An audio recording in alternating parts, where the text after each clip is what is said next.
जब बहू ने कहा, मैं नहीं आ रही, फिर जो हुआ उसने पूरे परिवार की सोच बदल दी। 35वीं सालगिरह से पहले बेटे ने माँ से कह दिया कुछ ऐसा कि पिता भी खड़े हो गए। एक बहू की ना ने रिश्तों की गर्मी में बदलाव ला दिया। जानिए कैसे टूटा सालों पुराना सन्नाटा। दोस्तों बाराबंकी के एक छोटे से फ्लैट में धूप खिड़की से छनकर आ रही थी। भोला, एक मल्टीनेशनल कंपनी में मैनेजर, अपने लैपटॉप पर ईमेल चेक कर रहा था। तभी उसका फोन बजा। स्क्रीन पर माँ का नाम चमका। भोला ने फोन उठाया। हाँ माँ, कैसे हो?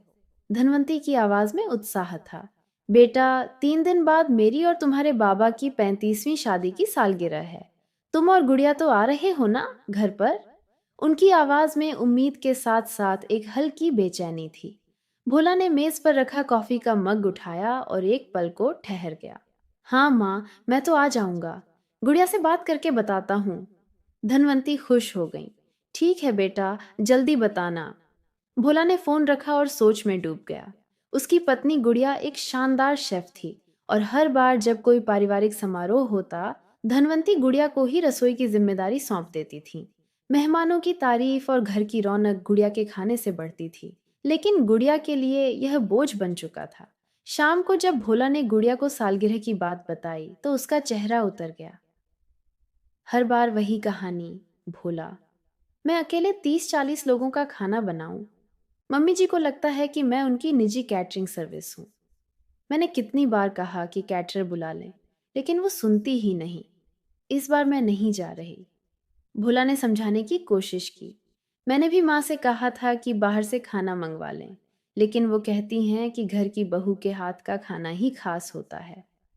गुड़िया ने तंज भरे लहजे में कहा, हाँ, खास तो होता है, लेकिन क्या वो जानती हैं कि सारा दिन गर्मी में किचन में खड़े रहने से मैं कितना थक जाती हूँ?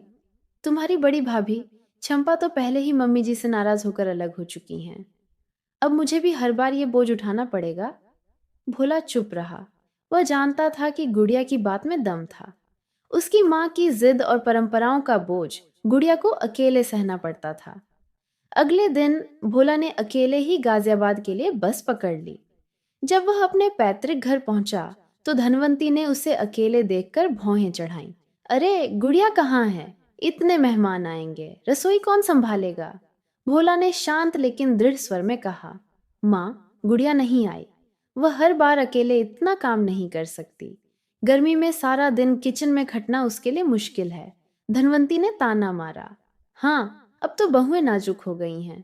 बड़ी बहू चंपा तो पहले ही मेरे खिलाफ होकर चली गई। अब छोटी भी वही रास्ता पकड़ रही है।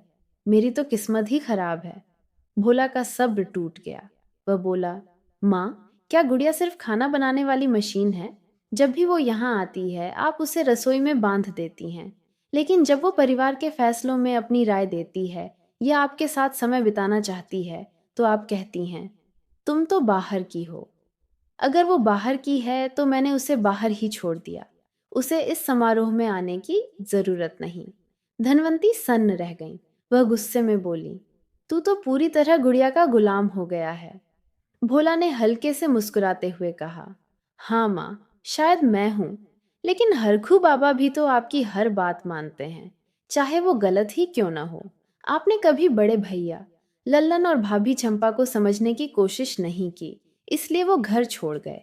अब गुड़िया को भी परेशान कर रही हैं। अगर आप चाहती हैं कि मैं भी चला जाऊं तो बता दीजिए। ये सुनकर भोला के पिता हरखू बाबा, जो अब तक चुपचाप बैठे थे, खड़े हो गए। उनकी आंखों में एक अजीब सी चमक थी।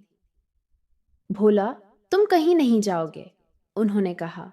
फिर धनवंती की ओर मुड़कर बोले, तुम्हारी जिद ने पहले ही एक बेटा बहू को हमसे दूर कर दिया, अब छोटे को भी खोना चाहती हो?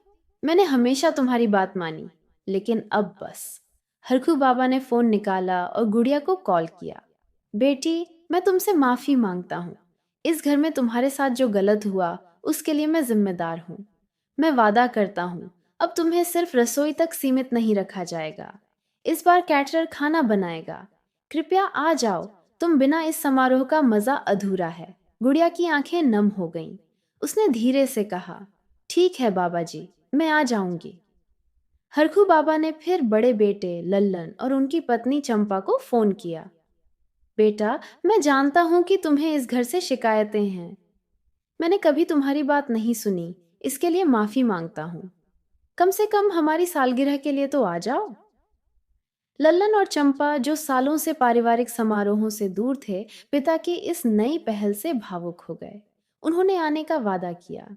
अगले दिन घर में रौनक थी। कैटर खाना तैयार कर रहा था। डेकोरेटर ने घर को फूलों और लाइट से सजा दिया था। गुड़िया, लल्लन, चंपा और उनके बच्चे सभी घर में थे। धनवंती चुप थीं। वह समझ चुकी थीं कि उनकी जिद ने परिवार को बिखरने की कगार पर ला दिया था। शाम को जब केक काटा गया तो घर हंसी और तालियों से गूंज उठा। बच्चे दादा दादी के साथ मस्ती कर रहे थे। हरखू बाबा की आंखों में संतुष्टि थी और गुड़िया ने पहली बार महसूस किया कि वह इस परिवार का हिस्सा है, न कि सिर्फ रसोई की जिम्मेदारी। धनवंती ने चुपके से हरखू बाबा का हाथ थामा और धीरे से कहा, मुझे अपनी गलती समझ आ गई। अब मैं सबको साथ लेकर चलूंगी। हरखू बाबा मुस्कुराए। बस यही तो परिवार है।